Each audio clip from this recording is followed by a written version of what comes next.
Hello. Hello. हा नमस्ते sir. नमस्ते, बोला. बाळासाहेब काळे.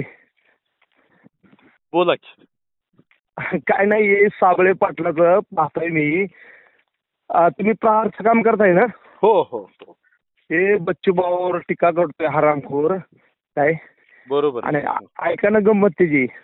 करतोय टीका. बहुतेक 20 का 21ला माझा युट्यूबला व्हिडिओ घेतला, आवळा सक्सेस स्टोरी. स्वतः इथं शेतात आलता माझ्या. त्यांनी बर बर बर बर. त्याच्या अगोदर तो शेवग्यात बोलत होता, नंतर तीरुत आला. त्याला हरामखोराला काही नॉलेज नाही शेतीचं, फक्त म्हणजे ते काय म्हणतो, कोणतं वक्तृत्व कौशल्य, सिस्टमॅटिक बोलतंय आणि भुरळ पाडतंय समोरच्यावरती. सिस्टमॅटिकचा विषय नाही. सिस्टमॅटिक बोलायला आपल्यात लय पोर आहे ती, पण सुसंस्कृत आहे ती. काय एकटाच ती सिस्टमॅटिक बोलतोय. हो हो हो. तसं त्याचा तो गैरसमज आहे, गोड गैरसमज. बरोबर आहे ना, बरोबर आहे ना. आपल्याला पण करता येतंय, पण आपल्याला माहिती आपण पुढे चाललोय ना. बघा, तुम्ही एक सामान्य शेतकरी आहे काय, आवळा पिकवता, बरोबर आहे. हो. म्हणजे तुम्हाला कळतंय की बच्चू भाऊंचा त्याग, शेतकऱ्याविषयीची असणारी तळमळ, आणि हरामखोर रवी साबळे ह्याला लाज वाटायला पाहिजे होती. भडव्याला हा शेतकऱ्यांचा मार्गदर्शक म्हणून घेतो, आणि शेतकरी नेत्यावर मग भाऊ असतील, शेट्टी साहेब असतील, अजित नवले साहेब असतील, पुन्हा रविकांत तुपकर असतील. आम्ही गेले 15 वर्ष झालं चळवळीत घराचा कोळसा करून काम करतो. अगदी बरोबर, अगदी बरोबर. कमिशन खातोय, शेतकऱ्याचं कमिशन खातोय, रोप विकतोय, महाग विकतोय रोप इतर ह्याच्यापेक्षा, लोकांपेक्षा हा रोप महाग विकतो, बरोबर आहे. पण काय वाटतं लोकांना की हा चांगलं मार्गदर्शन करतो, पण भडवा चांगलं मार्गदर्शन करत असताना लोकांना शेतकऱ्यांना लुटायचं काम करतो. मी सामान्य शेतकरी नाही, म्हणजे मी तुम्ही बोलला सामान्य नाही.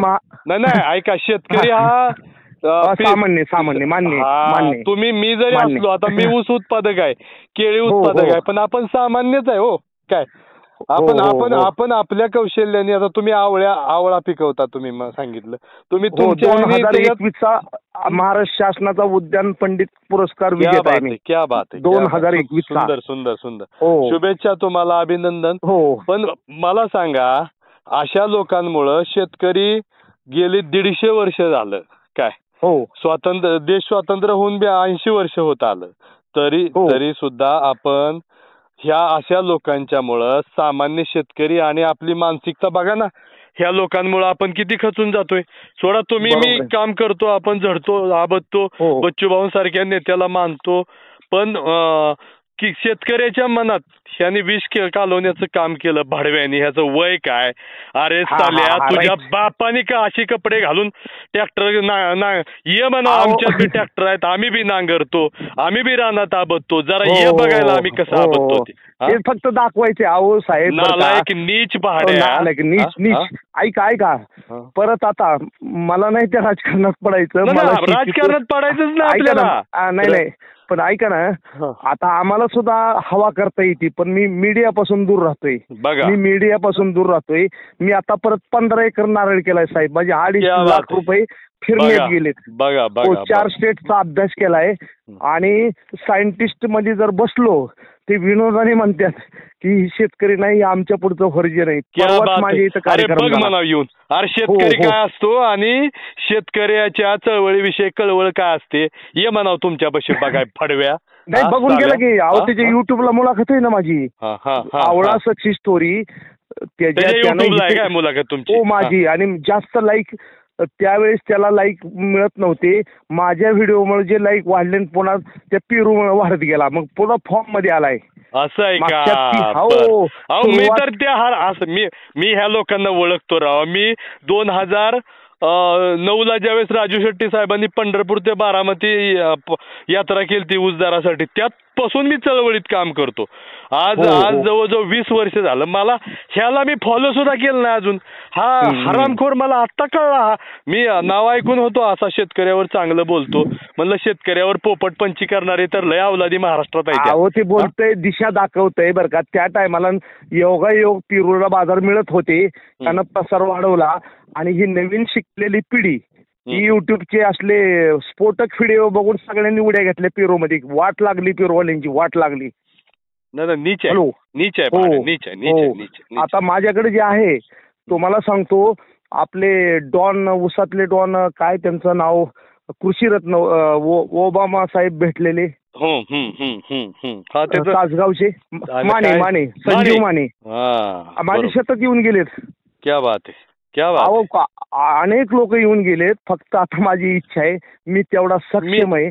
मला बच्चू भाऊ हवेत. मी आणतो भाऊन 100%. तुमच्यासारख्या माणसाकडे आणायचं नाही, मग कुणाकडे आणायचं? 100% मी भेटलोय करमाळ्यात त्यांना, एक वेळेस आले होते. मला अगदी कमी वेळ भेटला. मला तुम्ही डिटेल्स हे करा.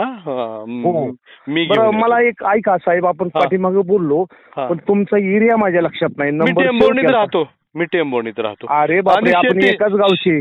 शेती करतो आणि करमाळ्याचा आहे. हा बाबा, वा क्या बात आहे. काय ऋषिकेश बोबडे खास फ्रेंड आहे माझा. मित्रच आहेत, आपले मित्रच आहेत. हो, त्या ऋषिकेशला जर विचारलं, बाळासाहेब काळे शेती सगळं, ऋषिकेश नाही सगळ्यांना माहिती बोबडे कंपनीला. क्या बात. नाही, योगेश बाबा, ऋषिकेश आमचे मित्र आहेत सगळे. काय हो. आणि तुम्ही भाऊंच्या वेदना समाजापर्यंत पोहोचवताय. हृदयापासून आभार काळेसाहेब तुमचं. असे शेतकरी भेटायला किती ट्रोल झाले भाऊ. तुम्हाला सांगतो, आम्ही 4-5 दिवस आम्ही रस्त्यावर झोपलो तिथं. अक्षरशः सरकारने सगळी कुमक अडवली आमची. आम्हाला एवढा त्रास दिला. भाऊंच्या डोळ्यात अश्रू होते, सगळ्या कार्यकर्त्यांच्या डोळ्यात अश्रू. आणि हे भडवे साले अपमान करतात चळवळीचा. लाज वाटायला पाहिजे ह्या लोकांना. नाही, आता काय होणार आहे ऐका. आणि ह्याला वाटत असेल भाऊंचे कार्यकर्ते मारतील, भडव्या तुला शेतकरी तुडवतील. लिहून ठेवा, नाही तुडवलं शेतकऱ्यांनी तर तुडवतील. गाडी दिसावी आपल्या भागामध्ये, गाडी दिसावी. त्याला वाटतंय ना, ते म्हणतोय ना, भेटतोय आता भाऊंचे मला धमकी. अरे आम्ही कशाला लागतो तुला? महाराष्ट्रातला शेतकरी एवढा कमजोर आहे का? तुला दिसल तिथं फोडून काढून, नाही काढलं. राईट. तू काय लागला सांगायला? भाऊंचे कार्यकर्ते लागणार आहे. भाऊंचे कार्यकर्ते तुझ्यापर्यंत पोहोचायच्या आधी माझे सगळे शेतकरी बांधव भडव्या तुझ्यापर्यंत नाही पोहोचले तर माझा शब्द आहे.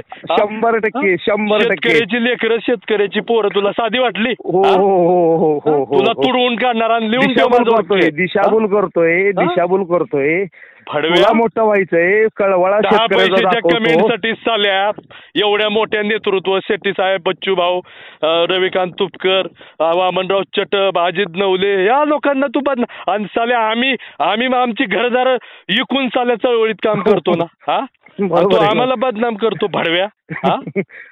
नाही साहेब, ते मी महिना झालं पाहतोय. मी रागाला जातोय, उद्विग्न होतोय. पण आता आपलं कुठंतरी म्हणलं आपला राग व्यक्त करावा म्हणलं. नक्की राग तुमचा नाही, अख्ख्या महाराष्ट्रातल्या शेतकऱ्याचा राग आहे. ते तुमच्या तोंडून आमच्यापर्यंत पोहोचला. आणि ह्याला बघा, तुम्ही म्हणसाल आयला साहेब तुमचा शब्द खरा ठरला, ह्याला शेतकरी तुडवल्याशिवाय राहणार नाही. ऐका ना साहेब, ऐका ना. एक आता मी जी केलं ना शेतामधनं, तर थोडंसं माझा अभ्यास वेगळा आहे. कारण जिथं शेतकरी म्हणजे एक संधी शोधायची बाबा फ्युचरमध्ये आता जगाला कोणती गरज आहे, आणि तिकडे शेतकरी वळत नाही, अभ्यास करत नाही ना. भाऊच्या माध्यमातून तुमच्यासारखे शेतकरी जर महाराष्ट्रभर प्रेझेंट झाले ना साहेब, आम्हाला त्याचा आनंदच आहे. नक्की तुमच्या भागामध्ये नारळ होऊ शकतो, आणि नारळाच्या किमती पहा कुठं बिल्ड्यात जाऊन. नक्कीच. आणि आपल्या शेतकऱ्याला सक्षम करणे. आम्ही रस्त्यावर असलो तर तुम्ही शेतातून सुद्धा करू शकता, जर मानसिकता असेल तर साहेब. तुम्हाला साहेब खोटं सांगत नाही, माझ्या हिशोबाने 50 एकराची मी 15 एकर स्वतः लावला, आणि माझ्या बरोबर 40 एकर मी सांगितलं म्हणून तुमच्या बरोबर लागवड झाली माझी. तुमचं मार्गदर्शन प्रत्येक गोष्टीत मोलाचं ठरणार आहे. आपण भाऊंच्या माध्यमातून मोठा तुमची व्याख्यानं असतील, हे ते सगळ्या गोष्टी राबवू आपण. आणि भाऊंना सुद्धा एकदा भेट दिली ना आपल्या शेतात, तर तिथनं पुढे आपला विषय व्यवस्थित होऊन जाईल.